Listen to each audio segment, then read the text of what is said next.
año comenzó con una violencia inusitada con un estándar de homicidios que supera al de 2 años atrás, advierte el Observatorio de la Violencia de la Universidad Nacional Autónoma de Honduras y organizaciones feministas del país.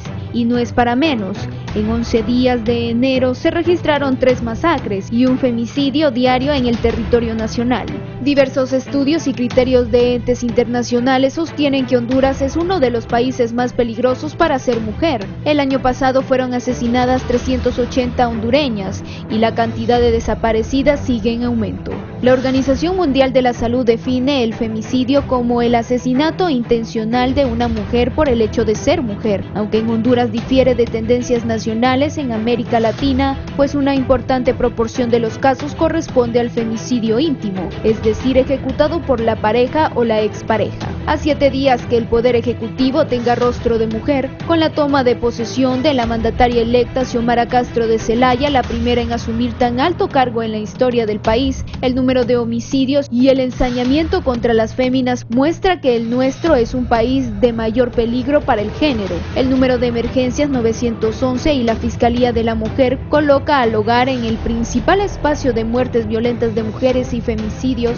con 108 víctimas. La vía pública, el solar baldío, fincas o campos registraron 138 víctimas, así como empresas, negocios, vehículos particulares, cárceles, hoteles y el transporte colectivo son otros escenarios de violencia de género. El año 2020 fue un año aterrador para muchas mujeres que afrontaron la pandemia del COVID-19 y la del machismo. El Estado de Honduras debió reconocer el estado de emergencia por los femicidios que se registraron en el 2020 y las 105.000 denuncias por violencia doméstica, acota Ana Cruz, directora de la Asociación Calidad de Vida.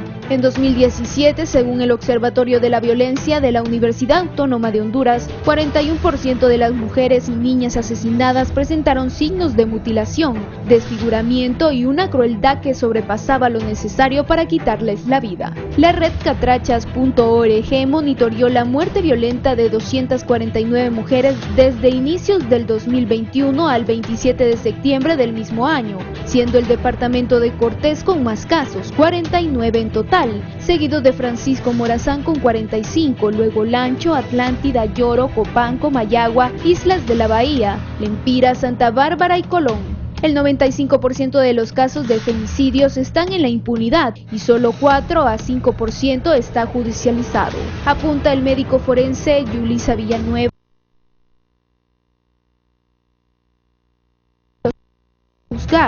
La escalada coincide con el ascenso de un nuevo gobierno y la desaparición de la joven Angie Peña en un paseo turístico en una moto acuática en Islas de la Bahía, pero que ha revivido temores de un posible secuestro en perjuicio de una mujer, además de casos como el de Aida Flores, una joven de 15 años residente en Roatán que recibió en febrero del 2021 una invitación para una entrevista de trabajo a través de Facebook y días después fue encontrada muerta.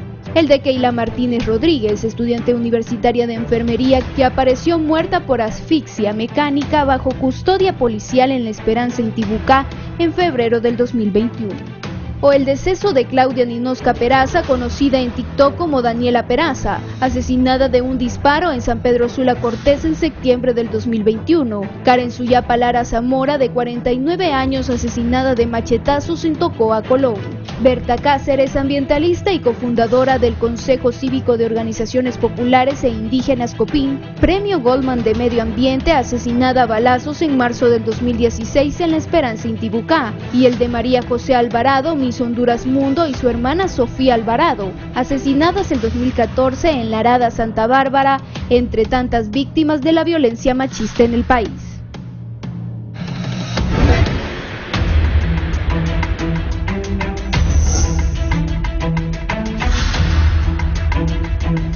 Muy buenos días, sean todos bienvenidos al foro La Entrevista. Les saluda gustosamente Kimberly Espinosa. El tema a abordar esta mañana: se agudiza violencia contra las mujeres en el país. Para abordar tan importante tema me acompaña Wendy Cruz, de la Vía Campesina y también miembro de la plataforma 25 de noviembre. Buenos días. Muy buenos días, muchas gracias por el espacio, ¿verdad?, para poder abordar un tema tan sensible como es la violencia contra las mujeres que estamos viviendo en Honduras. y que para nosotras la hemos denominado una pandemia más que tenemos en el país y que necesita tener un abordaje integral, porque la violencia contra las mujeres debe verse un problema de la sociedad y no dejarse solo al sector que sea responsabilidad de las mujeres, porque no somos tampoco las que nos violentamos a sí mismas. Así que es un llamado también a la sociedad a no acostumbrarnos ni a normalizar la violencia hacia las mujeres. También me acompaña Ana Ruth García, también miembro de la plataforma 25 de noviembre. Buenos días. Muy buenos días, encantada de estar aquí nuevamente, Kimberly, gracias, en este foro tan importante y tan visto por toda la población en Honduras. Efectivamente, estamos aquí abordando una vez más, tristemente, el tema de los femicidios, que es efectivamente la otra pandemia que enfrentamos las mujeres y las niñas en este país y que nos tiene sumamente preocupadas a las organizaciones de mujeres que representamos y también a las plataformas feministas del país, y en este caso la plataforma 25 de noviembre, que aglutina a más de 60 organizaciones de mujeres a nivel nacional. Bien, me acompaña también el abogado Germán Licona. Sí, buenos días, gracias a Dios por estar hoy aquí en este programa ilustrando el tema importante que representa la seguridad en el país y particularmente los agravios y las situaciones a que son sometidas las mujeres y que el Estado de Honduras debe estar claro que el bien jurídico a proteger es la vida. Y en relación a eso, que es una norma constitucional, vamos a debatir en este espacio. Muy bien, comenzamos de lleno con el tema. Wendy, ¿qué está aconteciendo? Hemos visto en los últimos días un repunte bastante considerable de muertes de mujeres, feminicidios, como se le denomina. Sí, lamentablemente este ha sido un mes sangriento, ¿verdad? Ya van más de 30 mujeres asesinadas y no hemos ni terminado el mes de enero. Es lamentable, terminamos con más de 320 mujeres asesinadas en el 2020.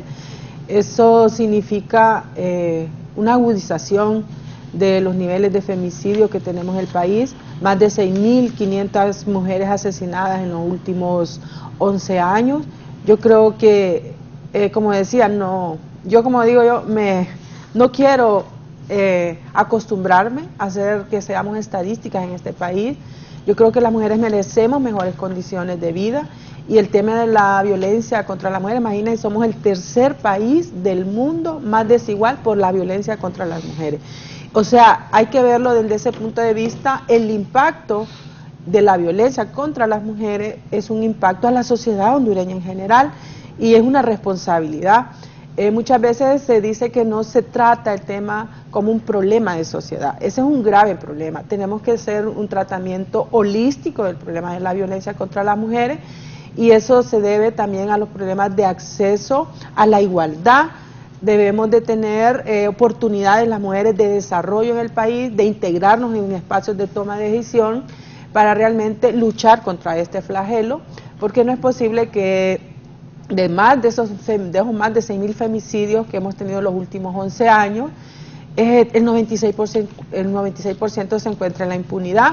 Ese es un mensaje claro. Yo creo que la negación del acceso a la justicia está provocando que cada día vaya en aumento, y nosotras tenemos altos niveles de preocupación porque en los últimos años hemos visto como con mayor saña los asesinatos contra las mujeres. Es una preocupación real la que tenemos en la sociedad, y el movimiento de mujeres ha estado siempre presente señalando, pero también hemos estado incorporadas a las soluciones. Yo creo que también hay que ser conscientes que hemos presentado muchas propuestas de soluciones y somos parte, por ejemplo, de la Comisión Interinstitucional de Muertes Violentas contra Mujeres, con el único propósito de que realmente el Estado, como decía el abogado, como garante del primer principio, que es la vida, que es un derecho humano, se mejoren esos indicadores de acceso a la justicia, porque es enviar un mensaje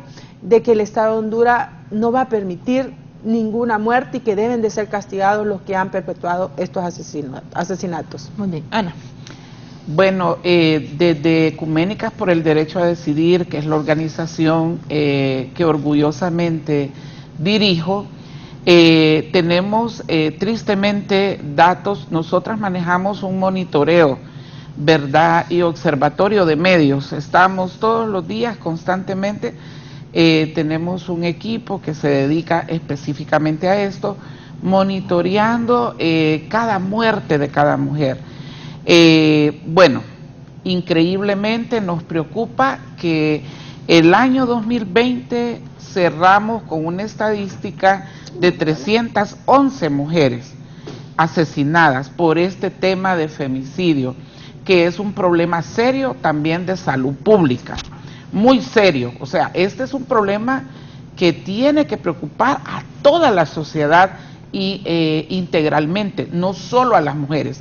Este no es un problema que se quiere dar a entender en algunos casos que es un problema solo de mujeres. Es mentira. Es un problema de salud pública que nos involucra a todos y todas en esta sociedad. 311 mujeres asesinadas en el 2020. De esas, como efectivamente lo dice mi compañera Wendy, de esas 311 quizás hay unos 3, 4 hombres judicializados. De ahí todo queda en completa impunidad. ¿Qué pasa con el resto, Ana? Bueno, queda que van a investigar y al final lamentablemente no miramos los resultados de esas investigaciones. O sea, en el momento se dice, los voceros, ¿verdad?, de los operadores de justicia, vamos a investigar, estamos investigando, pero en realidad al final no hay nada concreto. Se queda sin judicialización, penalización, ¿verdad? Y esto es lo que nos preocupa, porque efectivamente aquí en esta sociedad que tristemente impera las relaciones desiguales de poder que ejercen los hombres contra las mujeres, que vivimos en una sociedad también muy culturalmente dogmática, con mujeres sometidas, que desde las iglesias, desde la institucionalidad del Estado, la educación, la familia, se les enseña a las mujeres, se les educa a ser mujeres sometidas, a estar siempre bajo la subordinación. Entonces esto pasa, Kimberly, efectivamente, que los hombres miran que no hay justicia, no hay acceso a la justicia, no pasa nada si asesinan a una mujer. Entonces, en el imaginario de estos hombres violentos, es fácil asesinar a una mujer en este país, porque yo jamás voy a ir a la cárcel por matar a mi pareja. Así de simple y sencillo, tristemente. Eso fue en el 2020. En el 2021, este año que recién acaba de terminar, que no hemos ni terminado el primer mes del año efectivamente, en el 2021 cerramos con 365 casos de muertes violentas y femicidios contra las mujeres. Y en lo que va del año, como dice Wendy, apenas estamos, o sea, en enero, no hemos terminado enero, casi ya 30 mujeres asesinadas. Es lamentable porque las mujeres, efectivamente, con esta situación de la pandemia, de los confinamientos, esto se incrementó gravemente. Estas estadísticas, el 911 reporta casi 10,000 mujeres al mes que están llamando solicitando auxilio. Y en muchos de estos casos, la misma policía se siente con incapacidad de responder a todas estas llamadas. O sea, nosotras en nuestras organizaciones tenemos abogadas voluntarias a quien agradecemos por ese compromiso por los derechos humanos de las mujeres y las niñas, que han tenido que movilizarse ellas a donde las mujeres están solicitando auxilio para acompañar a las mujeres a ir a la Fiscalía de Emergencia, al CORE 7, para, bueno, tratar de salvaguardar sus vidas, que es el bien más preciado del ser humano. Abogado Licón. Sí, bueno, esta es una situación que se da en el país a través de los años. Consideramos que el tratamiento que el Estado de Honduras tiene que darle a la problemática de inseguridad y muertes violentas de mujeres y femicidios debe ser un ataque frontal hacia este flagelo que incide negativamente en la vida de las personas y redunda en la familia, que es uno de los problemas donde más hemos visto que empieza a debilitarse. No obstante, estas relaciones, ¿verdad?, en el marco de las relaciones desiguales de poder entre hombres y mujeres, ¿verdad?, basadas en situaciones de género, vemos que inicia muchas veces en el seno del hogar. Vemos cómo durante la pandemia, a través del 911, se llevaban a cabo más de 5.000 denuncias mensuales y tal como le dicen las compañeras hoy, hay al orden de más de 10.000 denuncias mensuales por problemas de violencia doméstica e intrafamiliar. No obstante, debe haber también una cierta responsabilidad en la mujer. ¿En qué sentido? Cuando hay una denuncia y actúa la autoridad, muchas mujeres no van a las audiencias de los juzgados de violencia doméstica. O cuando se imponen medidas cautelares, estas mismas mujeres acompañan a los esposos, se reconcilian, y no es malo reconciliarse, pero es bueno sentar precedentes también, porque al final, donde inicia una situación de violencia doméstica, termina en una situación de femicidio o de muerte violenta en las mujeres de Honduras. Consideramos oportuno, creo que a Kimberly le mandé un cuadro, me hizo trabajar anoche. Ya lo podemos proyectar, Eddie, si lo tenemos, y si no, en el avance del programa es un cuadro donde demuestra gradualmente cómo más de un 10% de las muertes violentas en el país son de mujeres. Y esto tiene que llamarnos a la reflexión. ¿Por qué? Porque la incidencia en estos casos nos podría provocar... Muy bien, como podemos ver ahí en ese cuadro, la información pues se obtuvo a través del Instituto Universitario de Democracia y Paz y Seguridad en el Observatorio de Mujeres Violentas, de Mujeres y Femicidios. Son estadísticas de la Universidad Nacional Autónoma de Honduras. Como podemos ver, en el 2010 iniciaron las muertes violentas, que ya lo establece, que son femicidios, homicidios y muertes violentas de mujeres sin determinar. En este sentido, cuando nos referimos a esto de muertes violentas sin determinar, es decir, que son muertes que ocurren en el contexto del crimen organizado, porque se dejan pocas pistas y los testigos no hablan por temor a represalias. Entonces, este tipo de muertes de mujeres es difícil para la policía porque por lo regular el hechor, el autor material o intelectual, no deja rasgos para poder iniciar una investigación efectiva que al final termine en una condena. Y creo que estos problemas suman parte de lo que bien decían las compañeras, de un 96% de impunidad. Aquí la impunidad es el ámbito donde más se mueven estos detractores, estas personas que generan las muertes de las mujeres. Si vemos del 2010 al 2011, hubo un incremento del 14.5, y de igual forma el 2012 hubo un incremento del 15.5, o sea, gradualmente ha ido incrementando entre el 10 y el 15% año con año, pero llega hasta el año 2014 que empieza ya a reducirse gradualmente. Posiblemente todas estas reducciones, ¿verdad?, igual a la muerte de homicidios por cada 100.000 habitantes, obedecen a la inversión que el pueblo hondureño hizo, porque pagamos impuestos y porque pagamos la tasa de seguridad. Y de los impuestos se preparan los presupuestos, ¿verdad?, para las Secretarías de Seguridad y Defensa, y de igual forma para la tasa de seguridad. 2013 fue caótico, abogado. Sí, 600... fue terrible.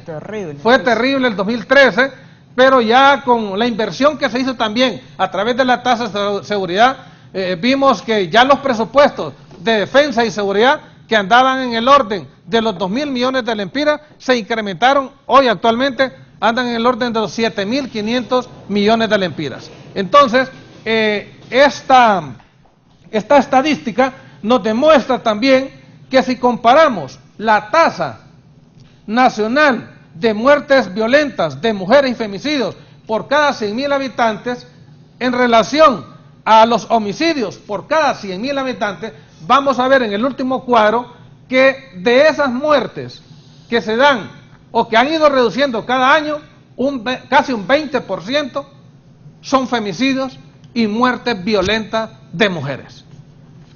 En esencia, ahí es donde nosotros tenemos que atacar con políticas públicas, tenemos que reducir la impunidad, que ese flagelo es el que más, de hecho, el índice de impunidad, global de impunidad del 2020, colocan al Estado de Honduras dentro del lugar 68 de 69.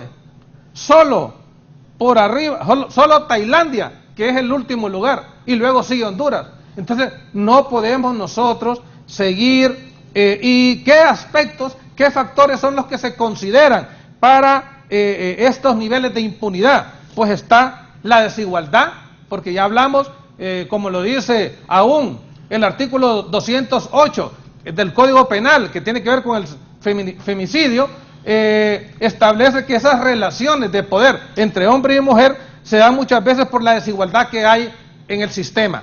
Asimismo, por la alta corrupción.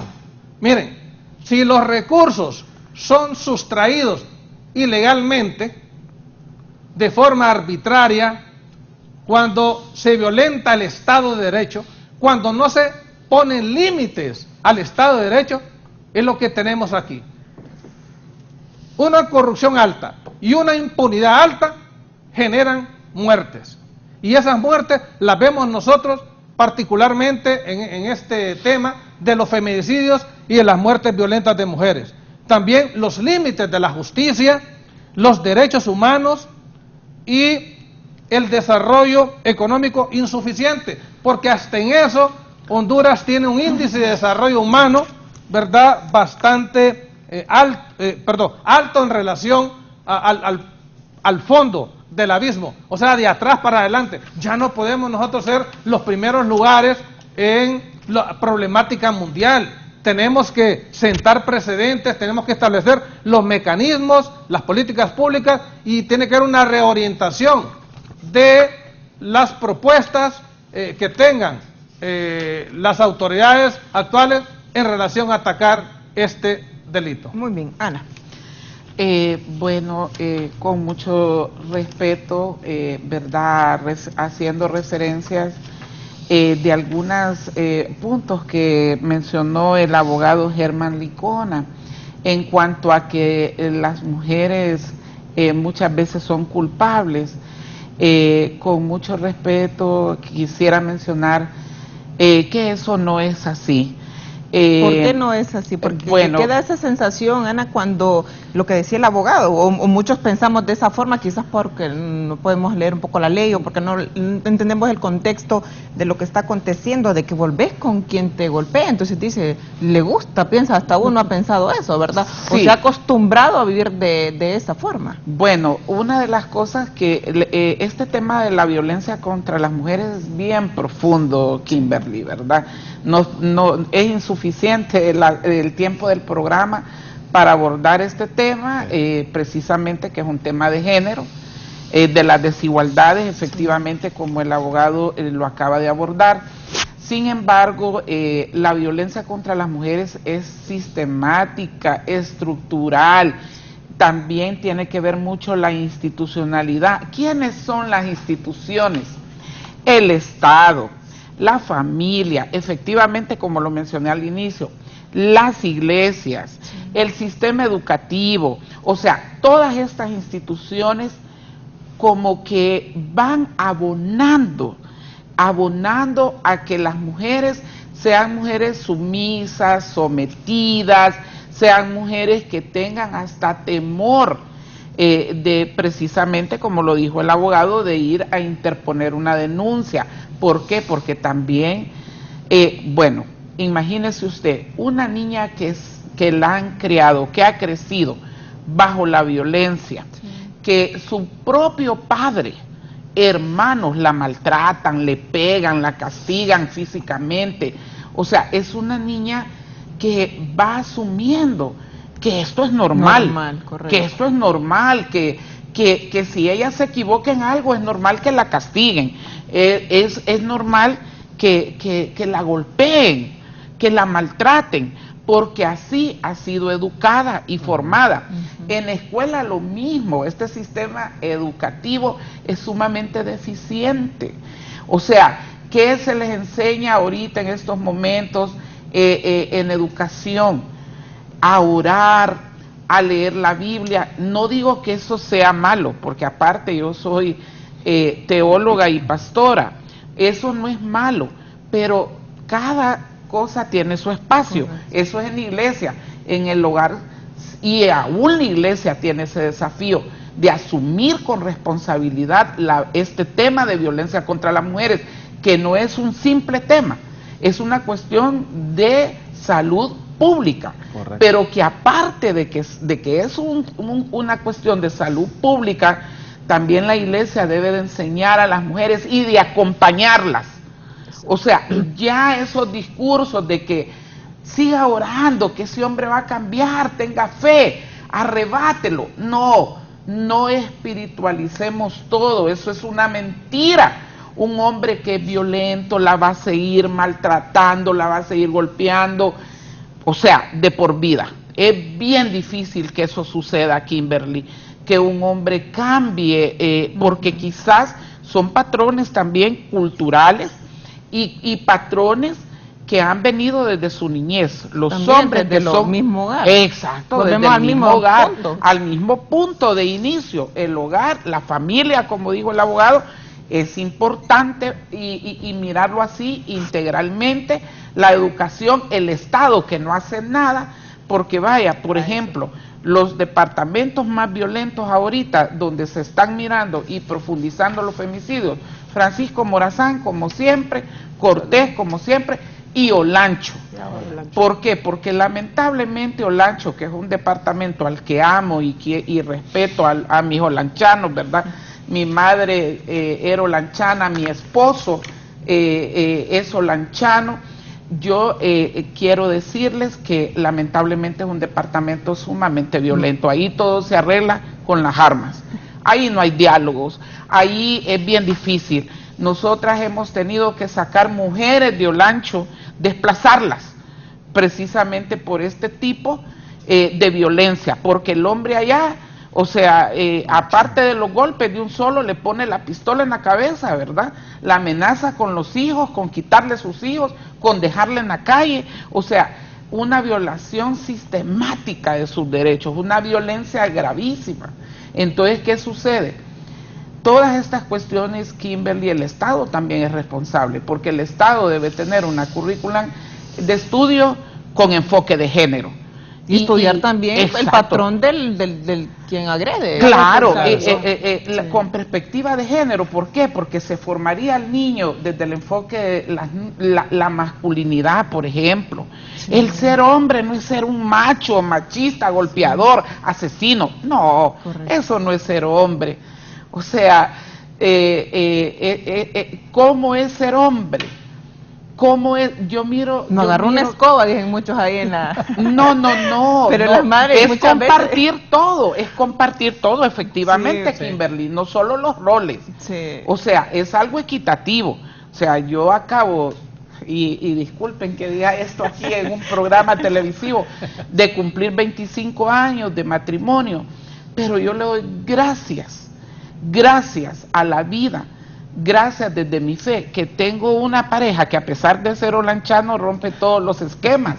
¿Por qué? Porque un hombre que compartimos todo en igualdad de condiciones.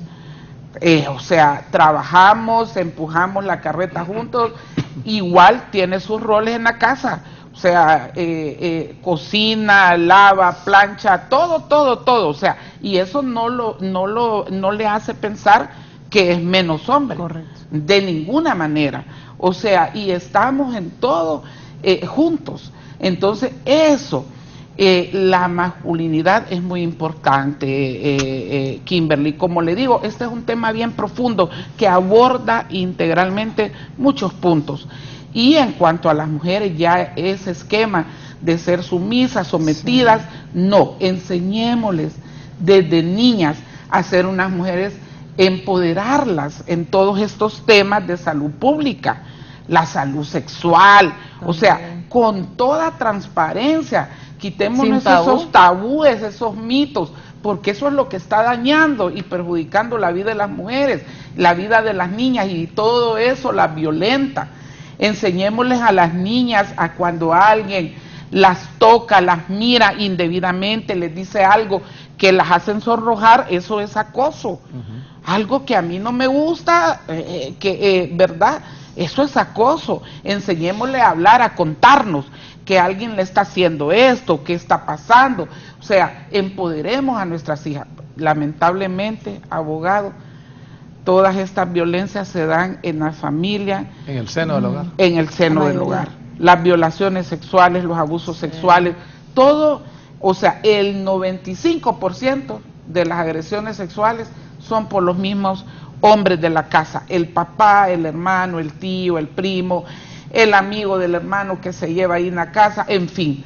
O sea, es una situación sumamente delicada que todo el Estado debe de apostarle a una educación integral para eliminar todas estas desigualdades de género y que estemos en igualdad de condiciones hombres y mujeres, niños y niñas.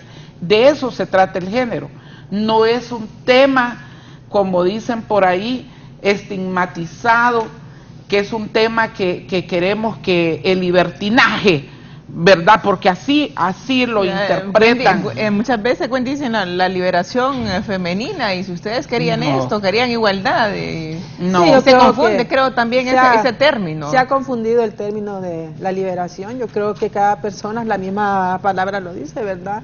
Todos tenemos un libre albedrío y tenemos que saber tener conciencia de lo que es bueno y lo que es malo. Yo creo que también es como menospreciar también esa libertad que merecemos las mujeres, ¿verdad? Yo creo que cuando nos tiran de libertinaje y todo, también menosprecian, porque no siempre se menosprecia, por ejemplo, el libertinaje y la irresponsabilidad que tienen muchos hombres en este país. ¿Por qué lo menciono? Porque el 36% de los hogares de las jefaturas son en manos de mujeres, pero nadie señala el abandono y la irresponsabilidad de la paternidad, por ejemplo, ¿verdad? Pero siempre se le está señalando a las mujeres cuando toman decisiones, que hay que tomar decisiones, abogado, con el tema de la violencia, con el tema del ciclo de la violencia, es un proceso. Y nosotros resentimos mucho eso de responsabilizar a las mujeres, porque tenemos un estado débil de atención a la violencia contra las mujeres.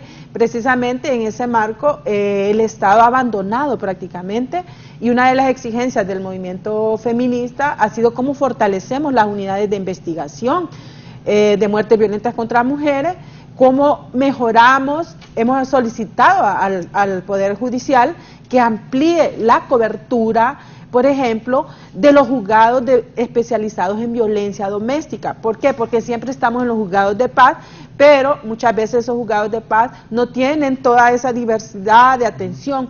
Y además de eso, la violencia doméstica necesita una atención integral. Aquí estaba mencionando el tema de la violencia psicológica. Si las mujeres víctimas de violencia no son acompañadas psicológicamente, es bastante difícil que salgan de ese ciclo de violencia. Aparte que de eso, que la violencia no viene por obra y gracia, la violencia viene por ese tema de las desigualdades que vivimos las mujeres en este país, la falta de oportunidades.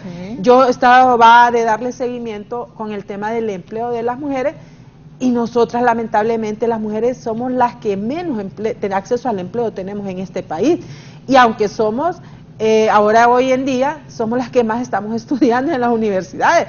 Entonces nosotros nos llamamos la atención que todo este problema de la violencia viene por la falta de oportunidades, por esa desigualdad que tenemos en el país de oportunidades de las mujeres, está está, digamos, en aumento la violencia. Yo creo que el Estado como Estado tiene que tiene la responsabilidad de fortalecer la institucionalidad, porque mientras no fortalezcamos la institucionalidad contra el tema de violencia contra las mujeres, vamos a seguir en este flagelo, en esta denuncia permanente, y las mujeres van a seguir siendo estadísticas. Nosotras que trabajamos con organizaciones sociales, cuando miramos que cuando a las mujeres se les brinda una oportunidad de desarrollarse personalmente, hay un cambio sustantivo de actitud, de autoestima, y hasta empiezan las mujeres a querer decir, imagínense que yo que trabajo con mujeres del área rural, las mujeres dicen, yo no sabía que yo tenía el derecho a poner una simple denuncia. Pero ¿qué pasa también cuando las mujeres llegan a la institucionalidad?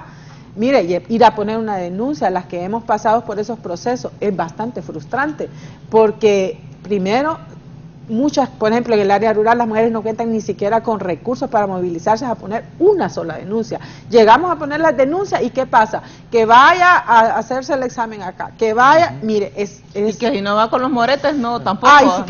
Y que si no tengo un morete, no es violencia. Y comprobar la violencia, saben ustedes que es bastante, digamos, como dice, pero es que no le miramos nada. Sí. Entonces, miren, es un proceso.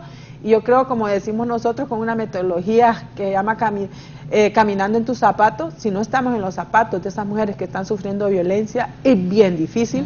Y las que sí hemos pasado por ese proceso que es de mucha victimización en las instituciones, de mucho tiempo, y los niveles de pobreza impactan directamente a que las mujeres, aparte de eso, nosotros desde el movimiento feminista nos hemos negado a las negociaciones en temas de violencia, pero aquí se han hecho reformas y están obligando a las mujeres a reconciliar. Eso es un procedente negativo para la vida de las mujeres, o sea que la institucionalidad, el Estado de Honduras está poniendo en peligro la vida de las mujeres cuando nos obligan a renegociar por el bien de la familia. Más bien deberíamos de decir qué repercusiones psicológicas estamos creando en nuestros hijos, en nuestras hijas, porque les estamos enseñando a que eso es normal, la violencia.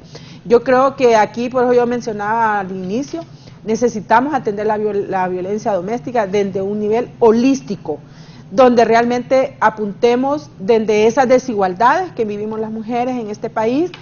Somos las mujeres, somos las más pobres y somos casi el 52% de la población, no tenemos el acceso a empleos, no tenemos, muchas mujeres no tienen, las mujeres adultas hoy en día son las que menos educación tienen. Yo creo que hay que ver qué está haciendo el Estado para, como nosotros decimos, dar el lugar que le corresponde a las mujeres. No queremos el lugar de los hombres, queremos nuestro lugar, somos el 52% de la población, y yo creo que necesitamos una atención integral, y necesitamos que lleguen mujeres en la toma de decisiones de este país para que trabajemos en busca de soluciones reales a esta problemática, que si no queremos seguir siendo más estadística, queremos las oportunidades para mejorar esos niveles de violencia y la desigualdad que vivimos en este país. Muy bien, abogado. Solo quería aportar algo. La Constitución de la República ya establece las garantías a las cuales los ciudadanos podemos accesar. Tenemos derechos inalienables y los derechos son iguales para todos. Ahí no hay clase privilegiada, no hay ni el hombre ni la mujer. Todos debemos mantener ese equilibrio tal como la Constitución lo establece. Y en relación a la corrección que me dijo la licenciada, si es cierto, no son todos los casos, la mayoría de los casos. Yo felicito a muchas organizaciones, aún de parte del Estado, porque aún en la pandemia estuvieron la Oficina de la Mujer sacando algunas situaciones que deben de conocer las mujeres, porque si no conocen sus derechos, no conocen sus leyes, es bien difícil. Vemos cómo ha incrementado la denuncia. La mujer ha salido de su hogar y ha alzado la voz, y eso es bueno. ¿Por qué? Porque nos permite a los profesionales del derecho y a todo el contexto de la Corte Suprema de Justicia tratar estos temas conforme a la ley. Y en relación a lo que manifesté al inicio, si es cierto, son pocos los casos de las mujeres que renuncian a que la continuidad de los procesos judiciales se mantengan, pero sí en su mayoría hemos visto cómo el crecimiento, porque es un acto responsable de la mujer, y eso es digno de valorar. Una mujer que se quiere a sí misma es una mujer que denuncia. Una mujer que se quiere a sí misma es una mujer que protege a sus hijos. Una mujer que denuncia es una mujer que está asegurándole la protección y la vida a su familia. En ese sentido, creo que el estamento estatal, con toda su institucionalidad, tiene que establecer los mecanismos necesarios para que la reducción de la violencia doméstica llegue a la mínima expresión. Y en relación a que afecta la violencia en los sectores de salud y educación, mire, una de las labores importantes que tiene que hacer este gobierno es ver dónde está ese millón de niños que han desertado de las escuelas. O sea, eso es importante. No solo está en la intención de los dirigentes magisteriales de decir, vamos a hacer una matrícula en general, va a haber bioseguridad. No, hay que ver, las causas ya las sabemos. ¿Por qué han desertado? Eso no, todo el mundo lo sabe. Pero ¿cómo traer a esta juventud golpeada? Bien decía la compañera, hay hogares liderados por una mujer, hogares monoparentales, y aún liderados por esa mujer, hay hogares extendidos que mantienen en su hogar a sus familias, adultos mayores. Así es. Entonces, en ese sentido, tenemos que actuar con pinza y con mucha dignidad al abordaje de este tema, porque es representativo de la sociedad y tenemos que mejorar las condiciones de vida de las mujeres. ¿Cómo romper, abogado, esa dependencia que se genera también desde el hogar, cuando solo a veces el hombre trabaja también? Eso es importante, las oportunidades para estos grupos. Correcto, bueno, la igualdad uno entiende. Muchas veces esa dependencia, que hablábamos de dependencia económica, dependencia emocional, tiene que haber oportunidades. Y si no hay oportunidades dentro de la cartera laboral, hay que generarlas. Yo he visto mujeres emprendedoras, mujeres que están haciendo incidencia en el desarrollo económico de este país, y que esas mujeres forman parte de esos hogares monoparentales. Bueno, hay muchas que están también que ya no quieren volver a tener esposo, pareja, pues. Pero esa es una forma importante. Cuando la mujer empieza a cabalgar, cuando la mujer empieza a caminar en el tema del desarrollo económico, y que ella se inserta y puede generar esos índices económicos, eso le va a permitir a ella no depender del esposo. Y los esposos, como hombres, nos sentimos bien que nuestras esposas trabajen, pues, porque sumamos al hogar, mejoramos condiciones de vida, mejoramos los procesos de educación de nuestros hijos, y un sinnúmero de situaciones que le permiten tener mejores condiciones de vida. Ana. Sí, bueno, retomando un poquito de acá, de mi compañera Wendy y del abogado, decirles que efectivamente la falta de oportunidades, como bien lo ha dicho mi compañera Wendy, para la mujer, abogado, Kimberly, Wendy, es fundamental el derecho a las oportunidades económicas principalmente. ¿Por qué? Porque efectivamente levanta su autoestima, se sienten empoderadas, ¿verdad? Porque una persona que tiene su propia economía, pues precisamente no va a estar soportando estar aguantando violencia. Pero es que eso es el tema precisamente donde entra el Estado. ¿Qué oportunidades hay en este país para las mujeres? Miles de mujeres, imagínense ahora, antes solo los hombres migraban, ahora son más mujeres que hombres en el tema de migración, niñas y mujeres huyendo de este país, porque aquí precisamente, aparte de la violencia, que es un flagelo y un motivo grande de la migración de las mujeres y niñas, es precisamente la falta de oportunidades. ¿Cómo van a sostener sus hijos, sus hijas, como si son madres solteras? Pero aparte de eso, si son mujeres que están sometidas en un círculo de violencia en sus hogares, igual quieren huir, quieren cambiar ese esquema, Entonces, ¿qué sucede? Muchas veces la falta de oportunidades, la feminización de la pobreza, porque la pobreza tiene nombre y son las mujeres, las empobrecidas por este sistema. Mire, aquí tengo el ejemplo al lado. Wendy, que trabaja con mujeres campesinas, con mujeres rurales. ¿Cómo se luchó en este gobierno que está terminando? Gracias a Dios, que está terminando. ¿Cómo se luchó porque se le asignara el presupuesto a las mujeres campesinas, a las mujeres que viven de la agricultura?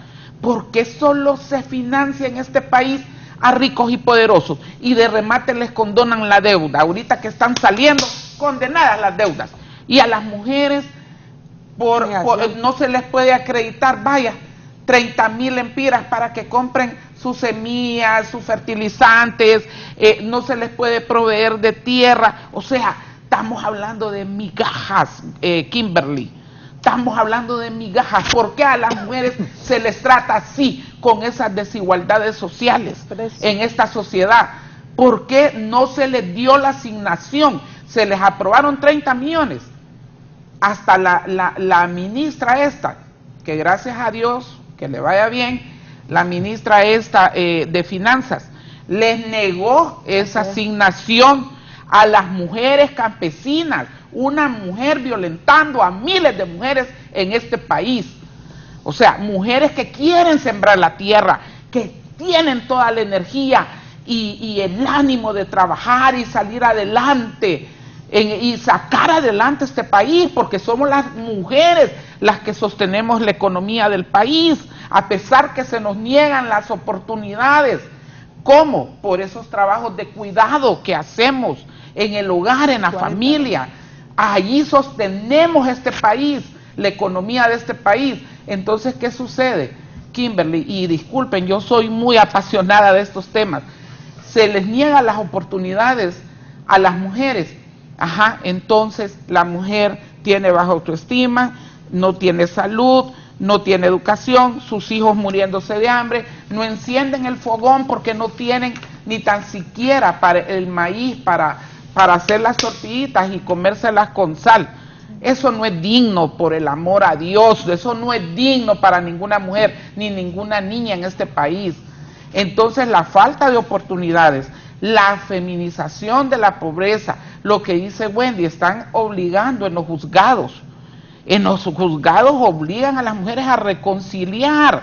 Este tema de violencia es innegociable. Mujeres hondureñas, chicas hondureñas, porque desde el noviazgo se mira cuando el hombre es violento, Kimberly. Si es un hombre que te está controlando, que a dónde estás, que te llama hasta 30 veces al día, que con quién estás, que con quién andas, que por qué saliste. Como dice el abogado, es bonito, abogado, lo que usted acaba de decir, pero lamentablemente no todos los hombres les gusta que la mujer trabaje.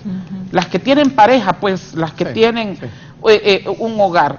No todos los hombres, yo conozco miles de casos. O sea, he tenido compañeras, hermanas de fe, que sus maridos no las dejan salir a trabajar, que las quieren tener allí en la casa, sometidas, y que hasta se hacen cargo ellos de ir al mercado por no darles ni tan siquiera efectivo, para que no tengan ni un 5 en la casa. Todas esas situaciones son violencia. O sea, ¿me entiende? Y esos noviazgos, cuidado, jovencitas, eso desde allí ustedes pueden ver ese hombre que te obliga, ese novio que te obliga, que te está controlando, ese novio que te obliga a tener relaciones sexuales cuando tú todavía no estás preparada y no lo has decidido. Eso es violencia. Y si desde noviazgo se mira eso, ya de marido, como decimos las mujeres, tenemos una consigna en el activismo de calle que me encanta, me fascina la calle. Decimos nosotras las mujeres en una consigna: si de novio te maltrata, de marido te mata. Y es cierto, es una realidad. Wendy, pero también hay unos casos, bueno, en Choluteca, hay unas mujeres que salieron en los últimos días también que agrediendo a sus parejas. Bueno, yo creo y preguntan que... qué pasa con las mujeres que también agreden a... No, ¿verdad? Las mujeres somos seres humanos, ¿verdad? Y vamos a ver excepciones, ¿verdad? Yo creo que esa violencia extrema de tantos años de violencia que hay en las mujeres y esas mujeres que no se les da atención adecuada, psicológica, no se les acompaña, de tantos años de violencia que llegan a un extremo. Pero son casos, no son como ir todos los días ni son generalizados. Son excepcionales. Excepcionales. Yo creo que usted mencionaba mucho el tema de las políticas públicas. Tiene que ver mucho la institucionalidad y esas políticas públicas que han sido formuladas, promulgadas sin la participación ni la mirada de nosotras las mujeres. Yo creo que en la institucionalidad del Estado tiene una deuda histórica. Las mujeres, primero, no estamos en esa institucionalidad para aportar nuestras ideas y aportar nuestro trabajo, porque venimos haciendo un trabajo desde la base, somos mujeres organizadas que hemos estado luchando. Por ejemplo, yo, ¿cuántos años tengo esta organizada? Desde que tenía 18 años estoy en el movimiento, decía yo, y realmente todavía nos toca mucho que hacer. Y una compañera me escribe que trabaja en una institucionalidad y la poca inversión pública que se hace para mejorar las condiciones de vida, la institucionalidad no está respondiendo al 50% de la población. Las compañeras que trabajan en ese espacio público de institucionalidad se quejan mucho porque no le dan el espacio a las mujeres en la toma de decisiones para aportar a mejorar. Nosotras, por ejemplo, la plataforma 25 de noviembre, prácticamente firmamos un pacto con la nueva presidenta, Xiomara Castro, precisamente con una preocupación de cómo mejoramos y cómo las mujeres estamos en la toma de decisiones. Esperemos que en este gobierno tengamos más mujeres en la institucionalidad pública para poder trabajar desde esa mirada, desde nuestros problemas y desde toda nuestra experiencia de acompañamiento a las mujeres en desarrollo económico, en el acompañamiento en violencia doméstica. Es fundamental en la vida de nosotras las mujeres la educación sexual y reproductiva. Porque si a mí me preguntaran, cuando yo tenía 15 años, a mí nadie me hablaba de mis derechos como mujeres. Yo decía, si me hubieran educado, yo hubiera sido una mujer que hubiera parido ya adulta. No es que uno se queja de haber parido, pero yo creo que perdemos muchos años de la juventud y de las oportunidades para prepararnos para la vida. Yo creo que las niñas merecen que preparemos. También necesitamos preparar a nuestros hijos. Yo soy una madre de que tengo un hijo, tengo una hija, pero yo le digo a mi hijo, nunca se atreva a ponerle la mano a su mujer. Primero que yo nunca lo voy a acompañar, porque sería incoherente seguir acompañando a los agresores, pero también tenemos que hacer el trabajo. Nosotros creo que hacemos el trabajo en la sociedad, yo lo digo, en la casa, perdón, pero yo en el crecimiento de mi hijo miraba cómo se burlaban de mi hijo porque lavaba un simple plato. Y yo le decía, pero se te cayó la mano, se te rompió, estás herido, ¿qué te pasó? No, no me pasa nada. Entonces no pasa nada, hijo, las cosas se tienen que compartir. Pero la sociedad le manda otro mensaje. Se burlan sus compañeros, ¿por qué? Porque es la sociedad, o sea, es un conjunto, la escuela, la familia, a donde nosotros nos socializamos.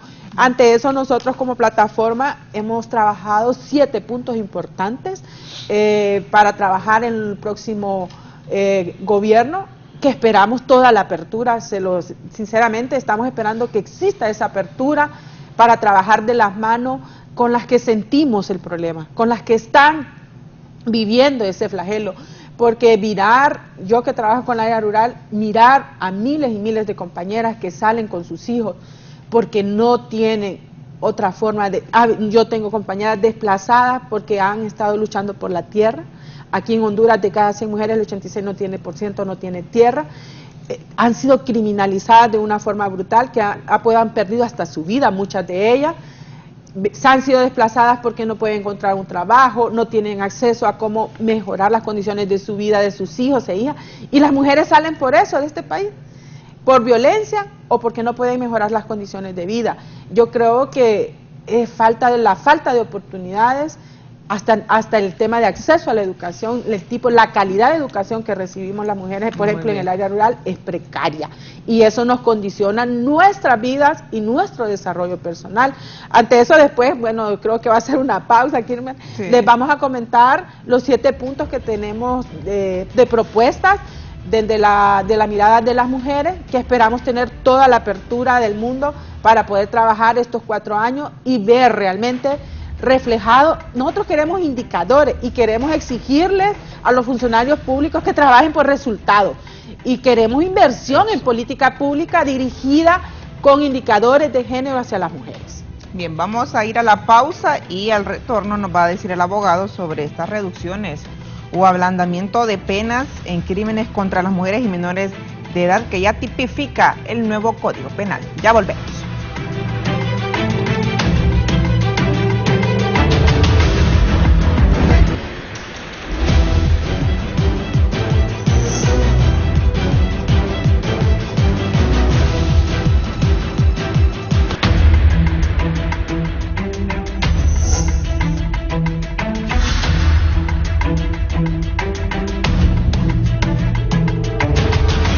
Continuamos con más del foro, la entrevista. Estas reformas, ya hay enmiendas al Código Penal y lo que se tipificó en el mismo abogado Licona deja más vulnerable aparentemente a este grupo. Sí, mire, nuestro país, creo que en algún momento dijeron que el Congreso Nacional durante su historia legislativa había emitido más de 7.000, 8.000 leyes en el país. Las leyes ahí están. El problema es el cumplimiento de las leyes. Miren, en violencia doméstica en los juzgados se ponen medidas cautelares, donde lo mandan a recibir charlas a la persona que infringió de repente o causó una violencia física, económica, o de repente... Violencia económica, cuéntenos un poquito de eso, abogado. Sí. Porque también hay a veces que desconocemos. Totalmente. Hay 4 aspectos, ¿verdad? Violencia sexual, económica, psicológica. Pero la económica se basa en que el cónyuge o la persona con quien convive la mujer no hace efectivo el pago por la manutención de los hijos, ¿verdad? Entonces, es una causal para interponer la denuncia en los juzgados de violencia doméstica. Y eso es un problema también, porque cuando se imponen medidas y cuando se condena a esta persona, muchos lo que hacen es salirse del trabajo donde estaba y se va a trabajar a otro lado para que desconozcan el lugar donde trabaja, y ahí empieza la impunidad. En otro aspecto, cuando se imponen medidas cautelares y se manda a recibir charlas a la Secretaría de Salud, al centro de salud cercano donde él vive, esos no son lugares para ir a esparcirse, si bien es cierto, se pueden hacer amigos, pero ahí la autoridad de la Secretaría de Salud tiene que ser ejemplarizante, que conozcan la legislación y que se aplique. Por otro lado, cuando se le manda, muchos dicen a barrer calles, que es lo común. Se arrechan, abogado. Se molestan, pero ¿qué pasa? No hay supervisión de parte de las alcaldías, mandan a otra persona o pagan y no cumplen. Entonces, ¿qué medidas se están estableciendo o están contempladas en la ley y que el ciudadano no está cumpliendo? Eso también es parte de la impunidad. Tiene que haber un fortalecimiento integracional de todas estas áreas. Por otro lado, cuando hay una denuncia y se imponen medidas y se incumplen y vuelve a haber otra denuncia o se pone en contexto a los juzgados, el juzgado remite eso a la Fiscalía de la Mujer, donde la persona ya imputada, ya no es denunciada, va imputada, ¿verdad? Denunciada, que posiblemente se ha imputado por infringir la ley, se acoge a medidas desjudicializadoras, como bien lo decíamos, el artículo 45 del Código Procesal Penal ya establece la conciliación, y ahí pues puede arreglarlo en sede administrativa, pero eso dura 5 años, ¿verdad? Y se puede defender tranquilo en libertad y ahí termina todo. Pero si al día siguiente incumple, entonces ya el fiscal está obligado a ejercitar la acción penal por ese monopolio que él maneja y llevarlo a los tribunales para seguir un juicio penal por incumplimiento, ¿verdad? O por desobediencia a la ley. Entonces, las leyes están, pero hay que cumplirlas. Y mire, lastimosamente, las personas no hacen conciencia del papel que deben de jugar como cónyuges, en el caso de que se infrinjan las leyes en torno a la violencia familiar, porque el daño que están causando después de toda esa distensión es el daño a los hijos. Esa violencia física, económica, quienes la sufren son los hijos.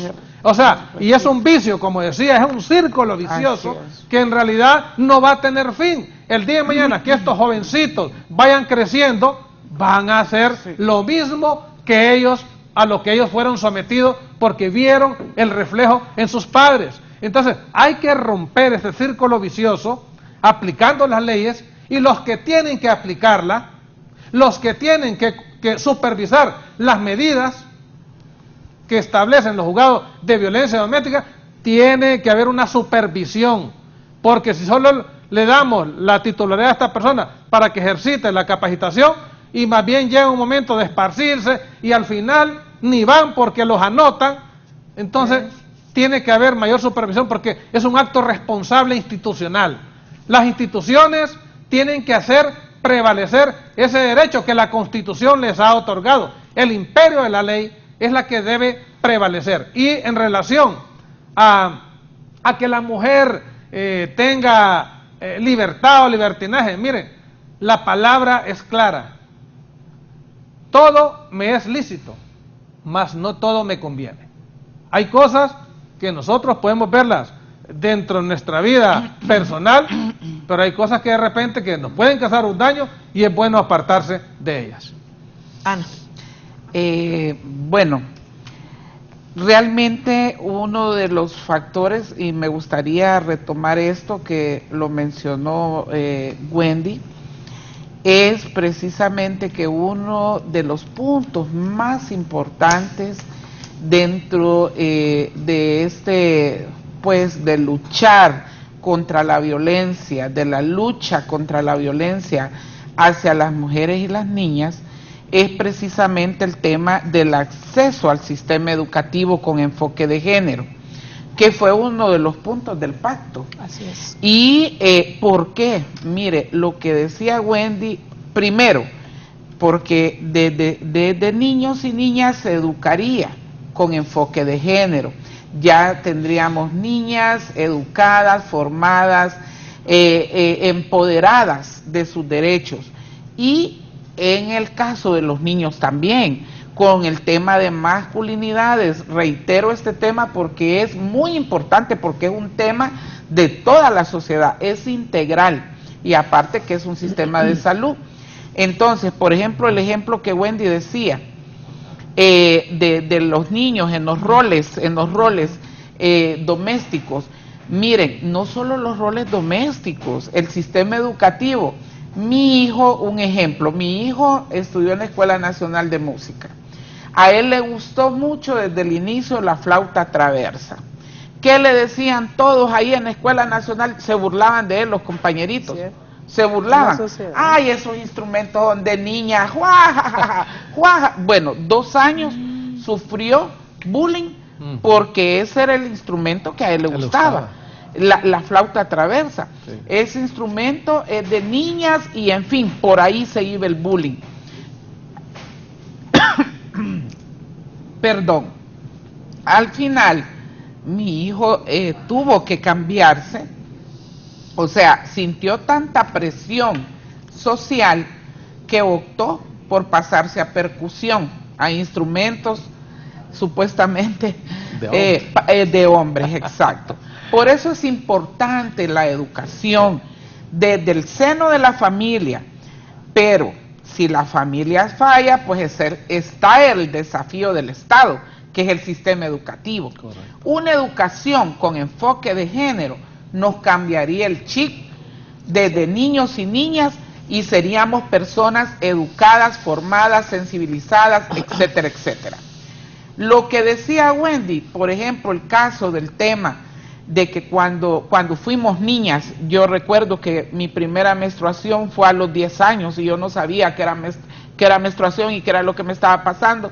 Entré en shock porque nadie me lo había explicado, ni mi papá, que de hecho lamentablemente fue un violentador, ni mi mamá, que era una mujer sometida, no me lo había explicado, que era, y a los 10 años la gran sorpresa de la menstruación, ¿verdad? Muy pequeña. Todas estas cuestiones, si las niñas somos educadas sin ningún dogma, porque aquí, abogado, no es cuestión de fe y de Biblia, aquí es cuestión de educación, es cuestión de salud pública, es cuestión de derechos humanos.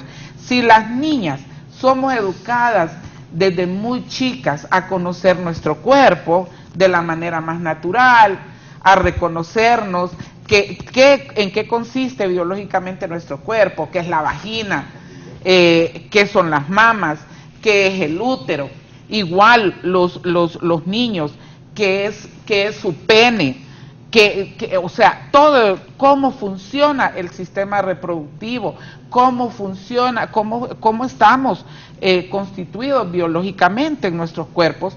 Entonces no habría, evitaríamos un montón de violencias contra las mujeres, Kimberly, evitaríamos mucha violencia sexual, evitaríamos muchos embarazos en niños y adolescentes, a menos que tristemente este país, ¿verdad?, es el país donde existen más violadores sexuales. ¿Estos embarazos prematuros se consideran también un tipo de violencia? Claro, sí, claro, Kimberly, ¿por qué? Porque una niña de 10 años no está pensando en relaciones sexuales, ni está decidiendo por ella misma. O sea, es simplemente porque la abusaron sexualmente.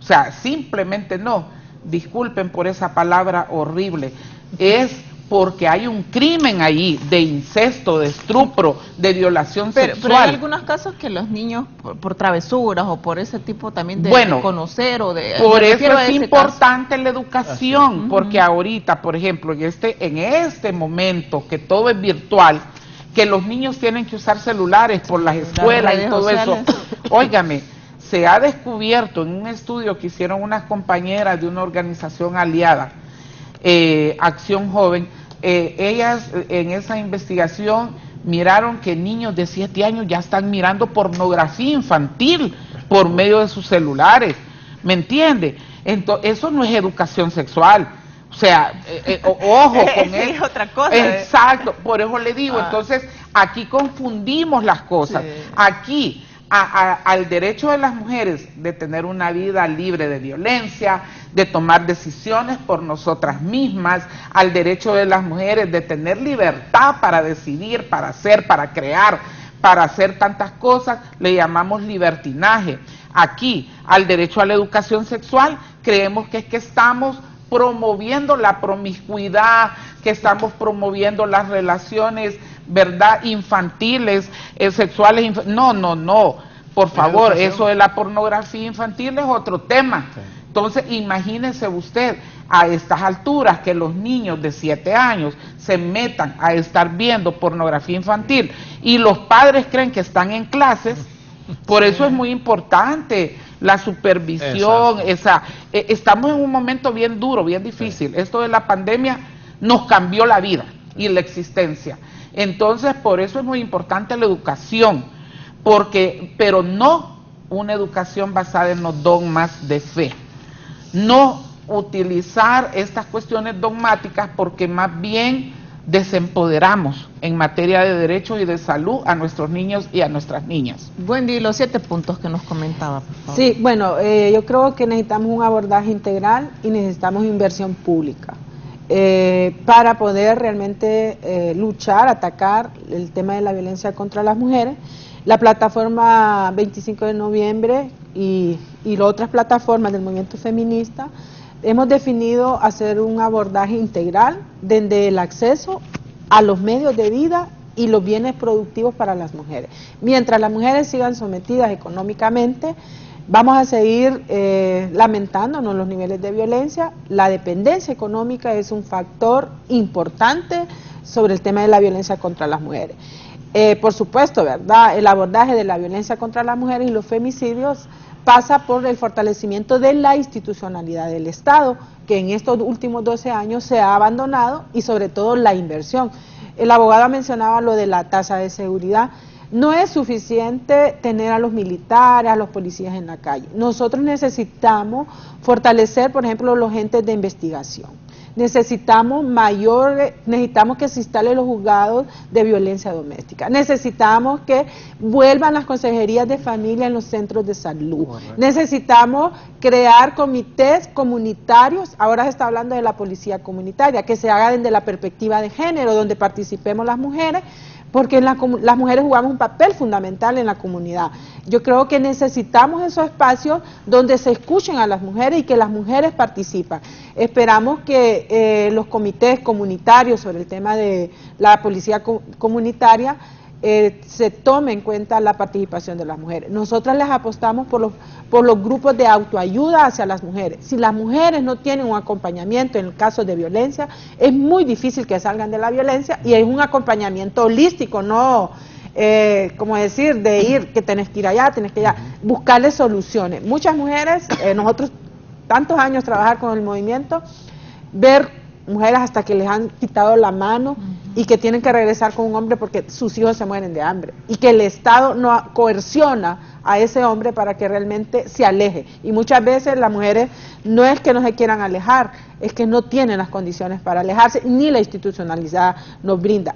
Una de las demandas de las mujeres en tema de violencia es cómo fortalecemos las casas refugio para aquellas mujeres que están en un eminente peligro. Y aquí es peligro por violencia, peligro por desplazamiento de maras en los barrios, y nosotras nos vemos a veces hasta coercionadas de no poder ayudar, porque muchas de estas casas refugio no tienen los recursos necesarios para tanta violencia que vivimos en el país. Ese es el segundo punto.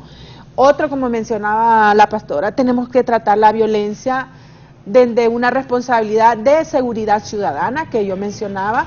Es un tema de seguridad. La violencia debe verse desde esa perspectiva de la seguridad ciudadana que merecemos tener las mujeres, porque nosotras las mujeres, imagínense que los lugares más peligrosos son nuestros hogares, el primer lugar, y el segundo lugar es la calle. Entonces, ¿a dónde nos vamos a desplazar las mujeres? ¿A dónde vamos a vivir las mujeres?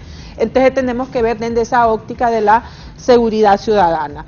Y el tema de la salud sexual y reproductiva como un derecho humano, y no satanizarlo, ¿verdad? Yo creo que si tuviéramos una educación integral en salud sexual y reproductiva, tuviéramos una sociedad mucho más sana. Yo creo que debemos de apostarle a sociedades con más de salud mental. Aquí se habla mucho del problema de salud mental con el tema de la pandemia, pero también la violencia nos deja problemas de salud mental, que es un problema que tenemos en la sociedad. Entonces yo creo que desde esa mirada holística podemos aspirar a mejorar y a tener mejores condiciones de vida. Y con el tema de la educación, ¿verdad? Que es fundamental, educación sexual y reproductiva, pero también educación de calidad para desarrollarnos como personas en la vida. Merecemos tener mejores oportunidades. Si tenemos mejores oportunidades de educarnos, vamos a tener mejores oportunidades de insertarnos en los espacios laborales o desarrollar nuestros emprendimientos. Y un sexto, el tema de la migración y la violencia sobre el tema de los derechos humanos de las mujeres y las niñas. Yo creo que la migración también está íntimamente ligada a la falta de oportunidades y a la violencia que viven las mujeres en el país. Y el séptimo es cómo fortalecemos la institucionalidad en el país para atender todo el tema de la problemática que tenemos las mujeres en el país, la inversión pública que debemos de refundar esa institucionalidad con esa perspectiva de género. Esperamos tener un gobierno que realmente tengamos una participación alta, al menos el 50% de las mujeres en los espacios de toma de decisiones. Necesitamos tener acceso a la toma de decisiones de este país. No es posible que el 52% de la población, las compañeras dicen, es que también hay un machismo institucionalizado en el Estado. ¿Qué quiere decir?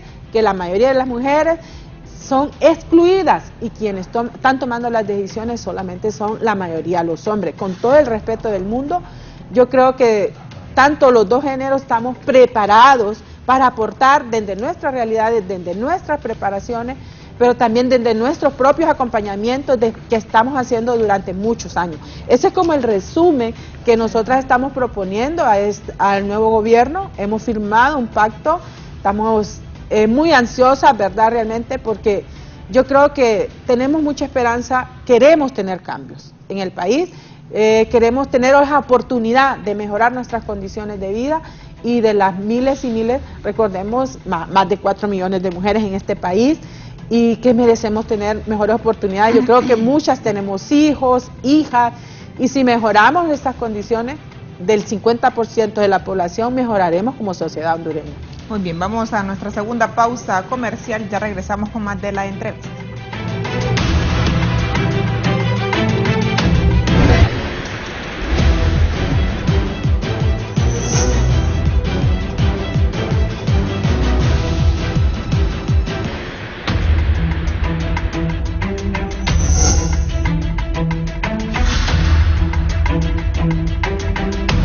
Bien, llegamos al periodo de las conclusiones en el foro La Entrevista. Vamos a comenzar con el abogado Germán. Sí, bien, es importante que esa fragilidad institucional de no ponerle límites al Estado de Derecho es lo que nos tiene a nosotros, porque hay un irrespeto. Mire, cuando el Ministerio Público no hace lo que tenga que hacer, cuando la Corte Suprema de Justicia no actúa en ejercer justicia, cuando el Tribunal Superior de Cuentas no hace su labor, entonces hay una disminución de derechos. Y el artículo 64 de la Constitución de la República establece que no puede haber disminución de garantías ni derechos. Entonces, ese es uno de los asideros que el nuevo gobierno tiene que fortalecer.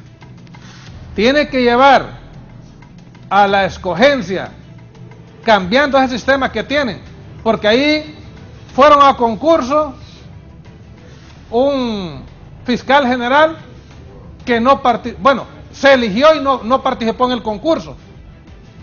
La Corte Suprema de Justicia, los 15 magistrados, siguieron un procedimiento, pero al final quedaron los que ellos quisieron.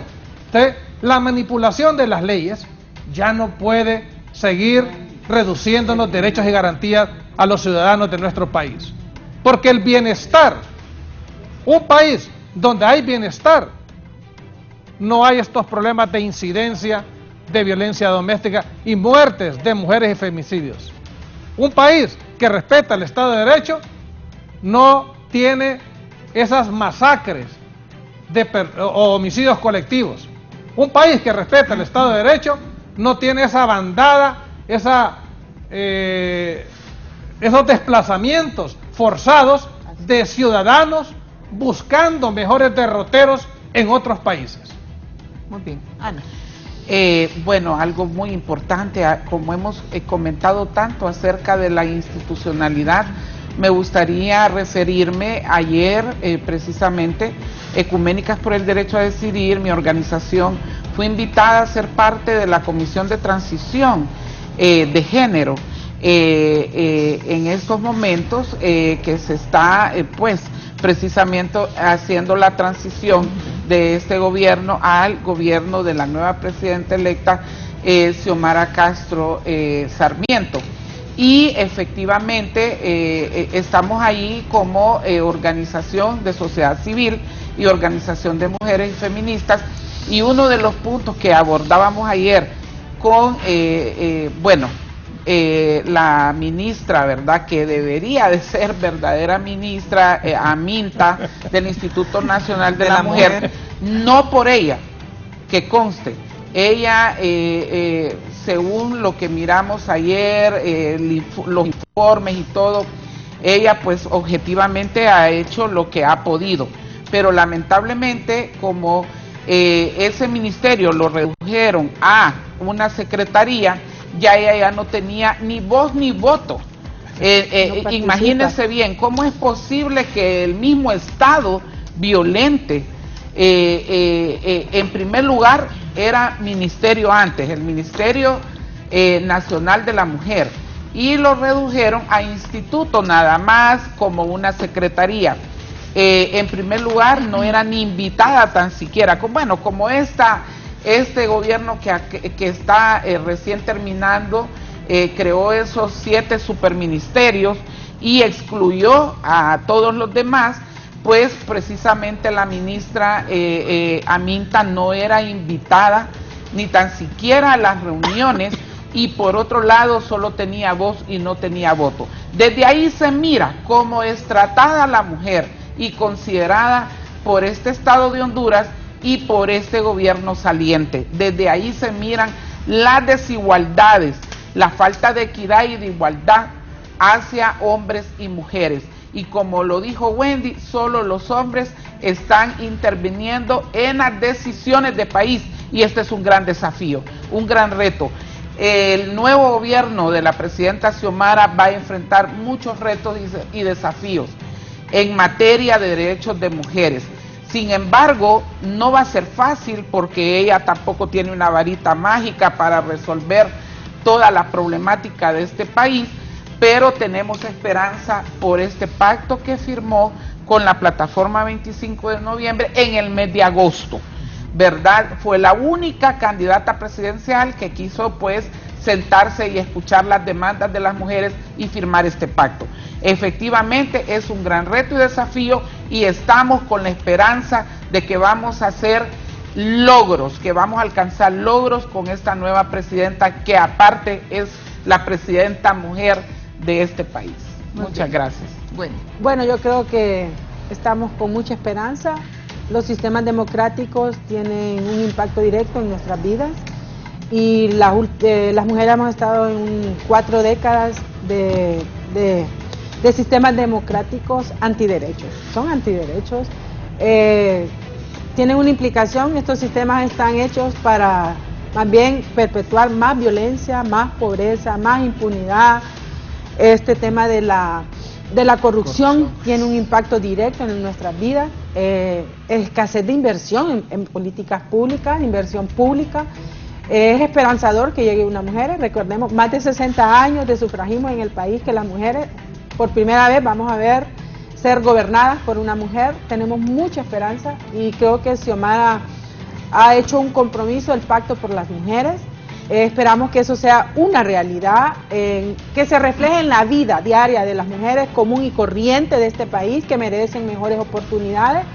Nosotras seguiremos aquí como en esa permanencia, esa militancia que nos caracteriza, de seguir aportando para mejorar nuestras condiciones de vida, y ojalá que tengamos un gabinete conformado con el 50% de las mujeres en la toma de decisiones, porque desde ahí se pueden hacer cambios, y esperamos que las políticas públicas, como decía, la importancia del Estado de Derecho es para respetar todas las leyes que nos gobiernan, tanto a hombres y a mujeres, y entonces nosotros esperamos que ese Estado de Derecho se fortalezca en estos próximos 4 años con una participación amplia de nosotras las mujeres, y nos alegra tener estas discusiones y ojalá hacer un llamado a la sociedad. El problema de la violencia es un problema social de este país, no un problema de nosotras las mujeres. Correcto. Así que hacemos un llamado a la sociedad hondureña en general a que todos le apostemos por vivir en una sociedad llena de paz, de libertades, realmente de libertades entre hombres y mujeres, y que nosotras las mujeres nos sintamos en la libertad de estar en el lugar que realmente queremos. Y así que un llamado a aquellas mujeres que nos han escuchado a seguir firmes, y yo creo que hoy más que nunca a seguir apostándonos por nuestra educación y porque se respeten nuestros derechos. Bien, muchas muchísimas gracias a mis 3 distinguidos invitados, a las mujeres a seguir denunciando, a no tener miedo, y a los varones pues también hacerlo sin miedo, sin temor a ser señalados por los diferentes grupos. Nos vamos, muchísimas gracias por su sintonía.